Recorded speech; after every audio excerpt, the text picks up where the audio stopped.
Hey guys and girls, welcome to the London session recap for Euro Dollar on Wednesday, the 20th of September 2023. So daily chart, we are bullish. We have just about swept the swing low. So whether that's just the first sign of weakness to then continue the bearish order flow, or whether it's going to be the sweep to fuel the next move to the upside remains to be seen. How we kind of confirm what's going to happen next is we're going to look to see if the daily PBL will hold or if it will fail. Okay, so because this sweep could just be to provide a pullback into supply before we continue lower, or if we get that confirmed PBL failure, nice convincing break of this high, then perhaps we are going to get that movement. Okay, but like I said yesterday, I'd still be wary that that could just be the pullback into this level before we go. So a few ways this can play out, but coming into the first few days of the week, we're basically just looking to capitalize on that sweep by looking for longs up into this region of supply, and then we can reassess how the lower time frames are reacting once we're within here, right? If we see the 4 hour and M15 start to shift bearish, then okay, it's likely that this supply is holding, and then we can look for that next movement, okay, right? We're traders, we're not investors. We just essentially go with the flow, literally, right, with the order flow. So if you want to keep things a bit more simple, if you're a day trader, you may want to start with the 4 hour. I mean, even if you're an M15 trader, you may just want to keep things simple and literally just start your analysis with the 4 hour chart.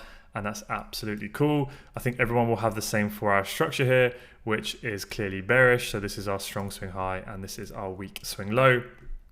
After the 4 hour boss, what do you expect? We expect the 4 hour swing pullback to kick in, especially after we've swept all of that external range liquidity below the daily swing low, and that's when we've started to see that bullish internal order flow starting to form.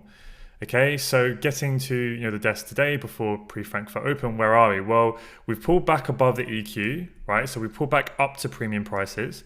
So that's a bit of a bearish confluence, right? We know that as we pull back up to area of value, it increases the probability that the swing pullback may be over. We've mitigated this larger box, which is that daily supply. So again, that's another tick in the box for the bears, right? That bearish confluence. And we've kind of got this big wick rejection, right? In, out, showing that sort of bearish pressure coming in. So from a bullish perspective, well, we haven't actually mitigated any refined supply if we look to the left. Okay, it's really just kind of this larger range. So that means that there is potential cause for higher prices to come up to a more refined level. We haven't had a strong liquidation here.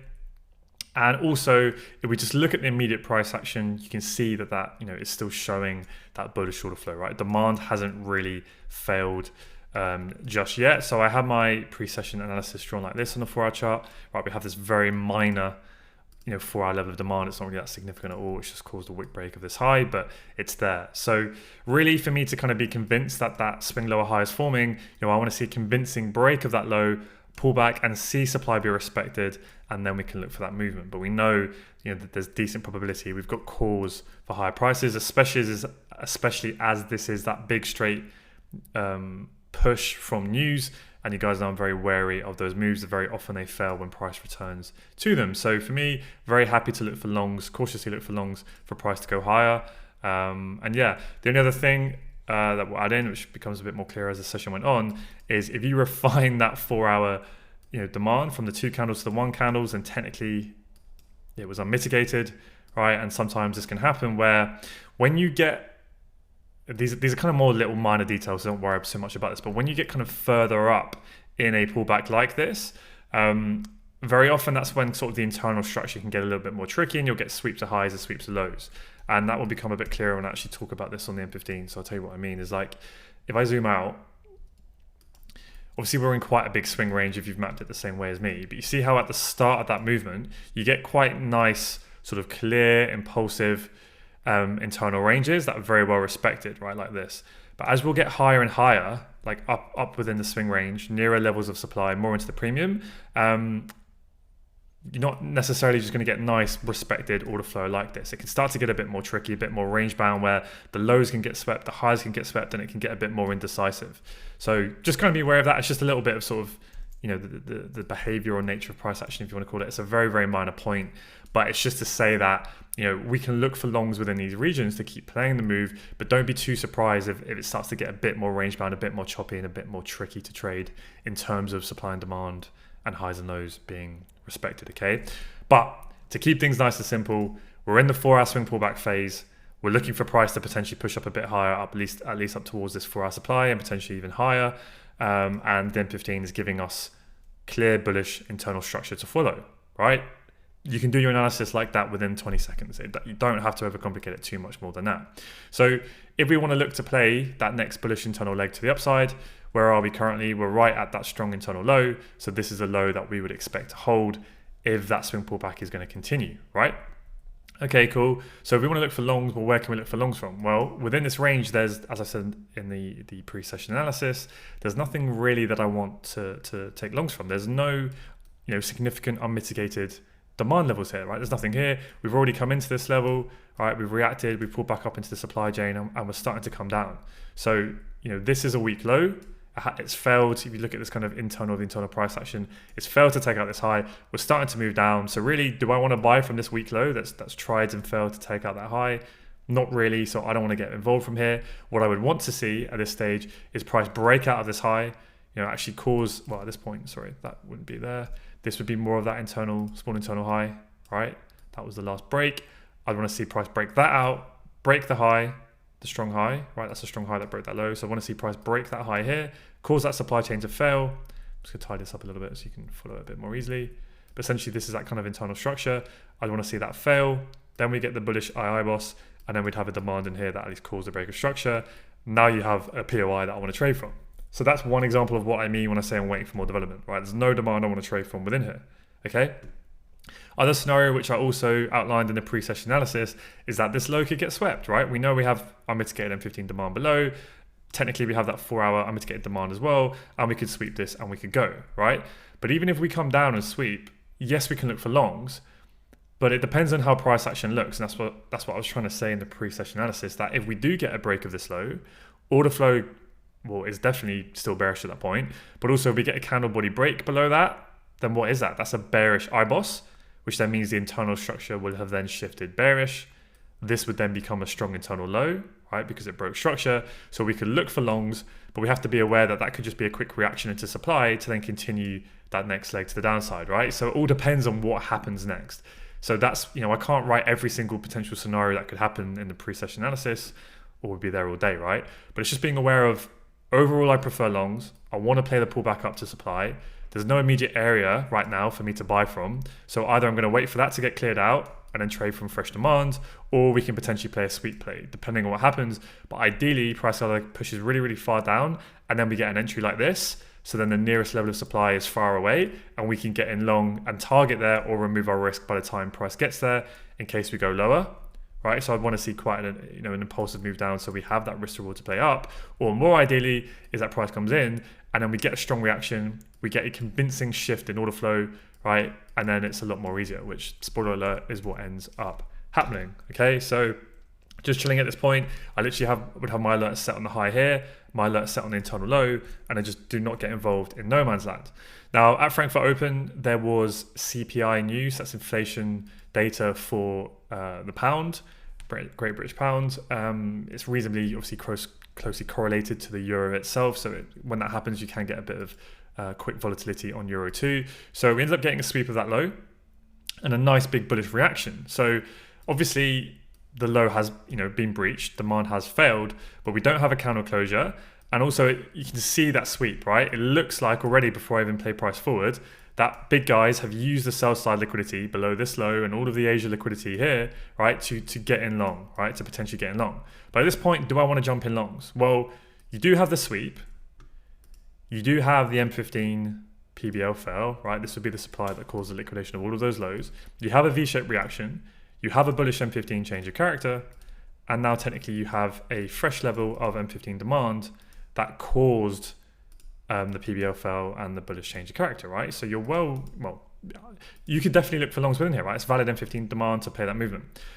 What would be a lot better though? A lot better would be, because this could just be this to come into that supply to then continue lower. So obviously, in the most ideal situation, this supply chain will get cleared out. We'll get essentially that bullish IBOS, right? The internal structure.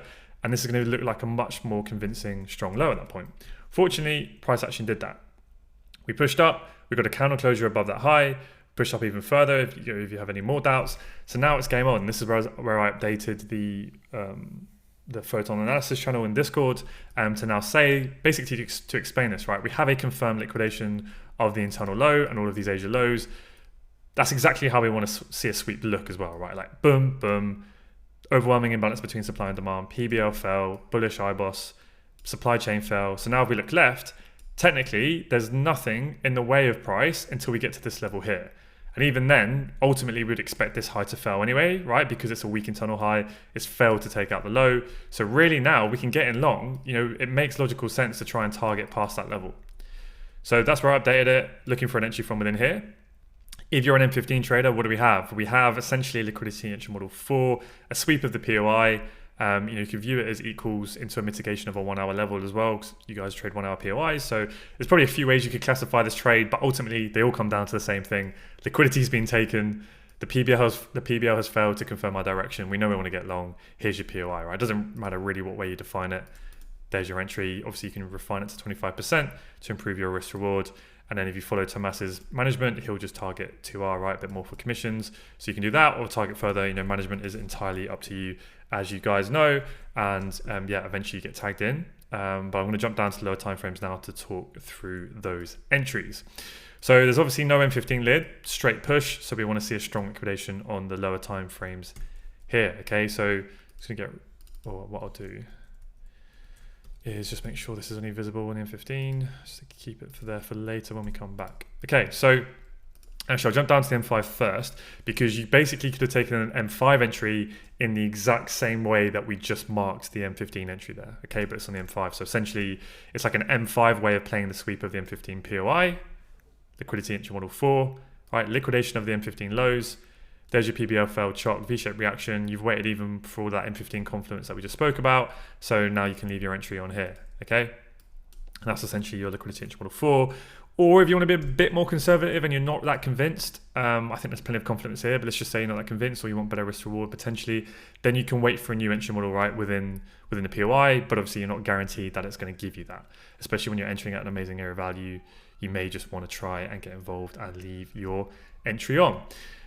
From an M1 trader perspective, obviously this is a high probable POI. There's no M15 lid, so we need to look for strong liquidity built here to the right in the pullback. So we come in, nice big V-shaped reaction, gives us our M1 change of character, but has there been a strong liquidation yet? No, right? This low did not achieve anything. So now potentially this could be our first fake break entry. So set your alert on a low, draw your liquidity line, and let's see what happens next.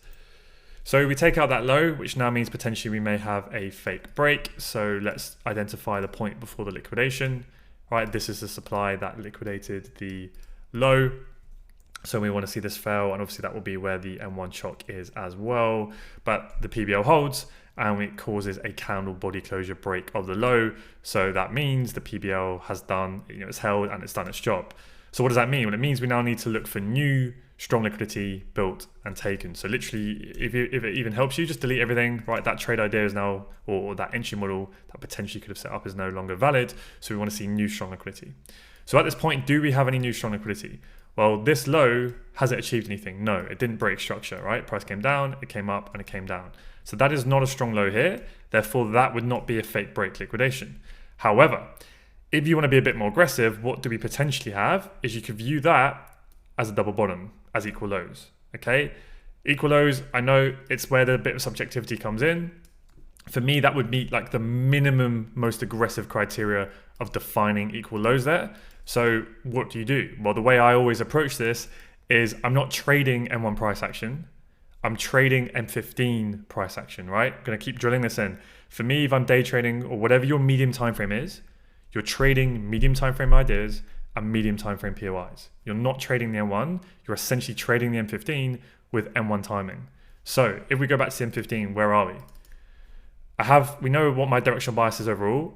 I'm definitely bullish. We've swept the M15 low, big V-shaped reaction, supply has all failed. We've got the bullish II boss there. We're entering right at the extreme. Risk reward is on my side, right at the bottom of the range. If this is going to continue, then this is the best area in that whole range to get involved, right? If we're going to get that movement. So for me, what I'm trying to say here is high probability M15 POI, high probability M15 trade idea, Therefore, I'm willing to be a bit more aggressive with my entries. So I was willing to view this as M1 equals, that I was willing to trade, and I accept that I know I'm probably going to take a loss here, but I'm not going to be annoyed at myself basically by taking a loss here. If I took an aggressive entry model like this in a crappy area, like counter order flow, counter internal trend, then yeah, that's a trade I should probably leave for my personal risk tolerance, and I would be annoyed if I took that trade and took a loss. Whereas here, I'm very happy to take a loss in this scenario, okay? So that would be the PBL that I would want to see fail to confirm it. And obviously that would be your M1 shock. So there we go, right? Decent V-shaped reaction, nice big strong candle close, PBL fell, bullish change of character. I don't want to over refine the M1 entry to the M1 inside bar. So just take the sell to buy there. Okay, I had to be quite quick on this one. So as soon as price pulled back, I entered that market. I got filled, I think somewhere around here. I can't remember exactly where, but it's in the markup. And I believe I had a 2 pips stop. It's quite tight price action. So there we go. So you can see two things here. It's an aggressive equals definition, but also, do you see how like the M1 order flow it hasn't changed, right? You can see that it's still bearish. So that's the other thing that you can take into consideration. I know on paper it's a box ticking exercise. We want to be as mechanical as possible. But just in general, like if you see an entry model that might technically meet the rules, you have to also use a bit of common sense and go, how convincing is it that order flow has shifted in our favor, that institutions are definitely getting long here? It's not really that convincing, is it? So you can add that into your equation. Whereas I don't want to go and find it now just because of bar replay, but if you look at the entry that I went over yesterday at the end of London, it was actually during the London lull, there was kind of an aggressive entry that failed. And then there was a much more convincing one where literally like price broke out, it caused an M5 chalk and then 5 liquidation and then all the way came down. And technically it might meet the same criteria on paper, but we can see that order flow has clearly shifted, and that's a much more high probable trade than this, right? If we delete our analysis for a second, price is just trending to the downside, right? So just bear that in mind, right? With whether or not you want to be aggressive with a particular entry in a particular area. Like I'm aware of this. My eyes are wide open at the fact that supply is holding here. This is aggressive as hell, but I accept the risk in this scenario, okay? But yeah, so take the loss. It is what it is. Move on. Okay, so I'm just going to delete the analysis. Now, if you still like the trade idea and you haven't hit your risk limits, then I'm happy to hit it again. I've got 3 strikes and I'm out. I've only had 1 loss. It's in a high value area. If we get another trade, I'm happy to get involved. Now, again, always ask the question, has strong liquidity been taken? Well, what do we have? That entry there that I got involved in was a bullish change of character. So what does that give us? It gives us a potential fake break liquidation, which we can now see. That low broke a high. It's now been liquidated. How do we confirm that institutions have potentially used the liquidity behind that low to get long? What do we look for? We look for the PBL to fail. Exact same thing again and again and again. And that would be where our bullish chalk is at that point. So price mitigates the PBL. Okay, clearly mitigates it and pushes to the downside and then breaks this low with a wick break. So I've just posted a whole detailed post on this in the FAQ section in the Discord. So please do go and look at that for more information. But essentially, whether or not you define the PBL as, whether it's done its job or not, with a wick break or a candle body closure is up to you. So if you want to be a more conservative trader, and if you want to, in theory, have a higher strike rate, then you would define a PBL as doing its job if it causes a wick break like this. So why is a wick break in this scenario a more conservative approach? Well, that means that you're saying, well, the PBL has at least achieved something, right? It did cause a wick break of the low. Therefore, I'm no longer interested in this trade idea, and I would need to see new liquidity be built and taken, right? So if you're more conservative, then you would say this trade idea is now done because it's caused a wick break of the low. However, let's say you want to be relatively more aggressive to that, then you need to see a candle body closure to confirm the PBL has done its job.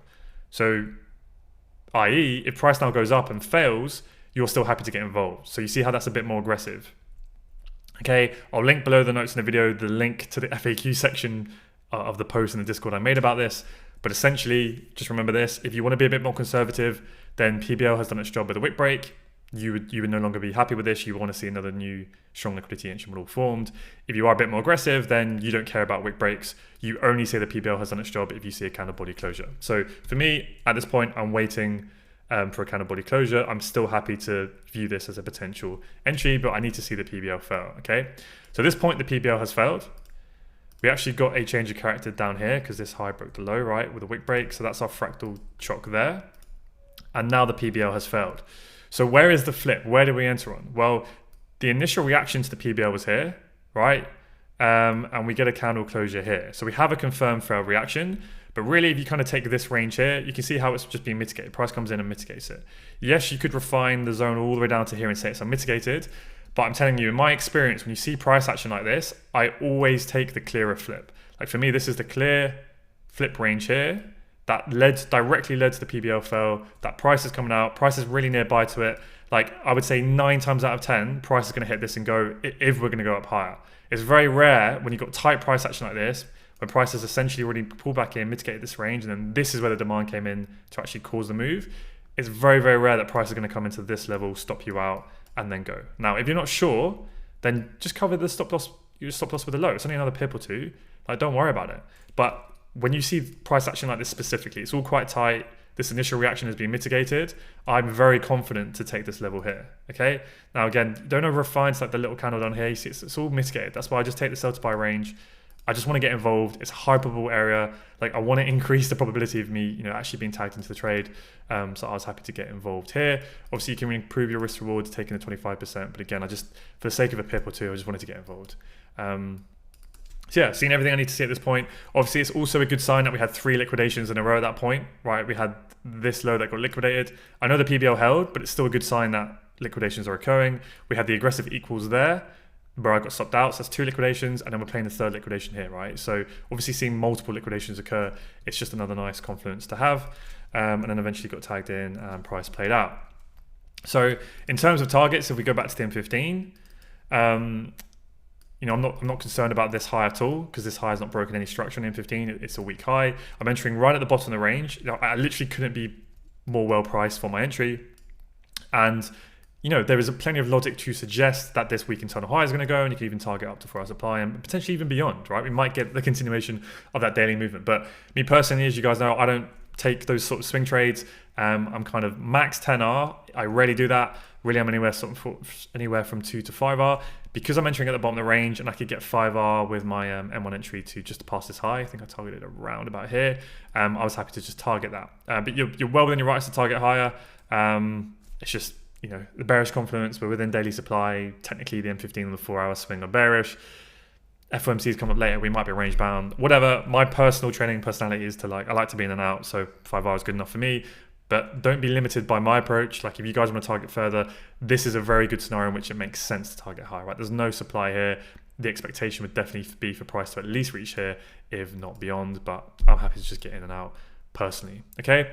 M15 traders, you'd obviously be in this trade. Management, how you want to manage that is totally up to you. But that's it. And that brings us to basically the end of the session and wherever price is now. So yeah, hopefully you guys took some value from that. Hopefully you can see a good lesson today of how to approach your pre-session analysis, having a bias, but knowing where we are, there's just nothing we can do and we need to wait for a little bit more. So at that point, we were either waiting for this to get cleared out to give us fresh demand or waiting for the low to get swept. Fortunately, it gave us both in once. It gave us the sweep and gave us the move to clear it all out. And then when I see that, I have very, very high confidence to look to get involved from within here. And that's why I was willing to be a bit more aggressive with the entry model. So yeah, hopefully you guys took some value from that. Have a great rest of the day, and I'll see you next one. Cheers.